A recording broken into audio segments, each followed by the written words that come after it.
Good night baby, bye, love you. কি হলো? Call কেটে দিল? আমি লাভ ইউ বললাম, সেটাও শুনলো না।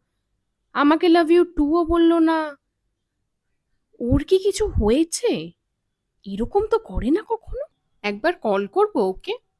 না না, এত রাতে কল করাটা ঠিক হবে না। ধুর, আমি একটু বেশিই ভাবছি। এমনিতেই বলছিল কাজের ওখানে কয়েকদিন ধরে খুব স্ট্রেস চলছে।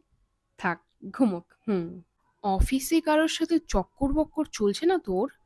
নাকি আমার ওপর আর ইন্টারেস্ট নেই? বেশ অনেকদিন হলো তাড়াতাড়ি ঘুমিয়ে পড়ে। ঠিকমতো কথাও বলে না আমার সাথে। ধ্যাৎ, বেশি ভাবছি আমি। একটু বেশি ওভারথিংক করতে শুরু করে দিয়েছি। কাম ডাউন। একটা ভালো আন্ডারস্ট্যান্ডিং গার্লফ্রেন্ড হতে হবে, যেমনটা ও পছন্দ করে। হুম। দেখ, ভার মেজে আন্ডারস্ট্যান্ডিং গার্লফ্রেন্ড, আগে কল করি ওকে, দেখি কি করছে। হ্যালো।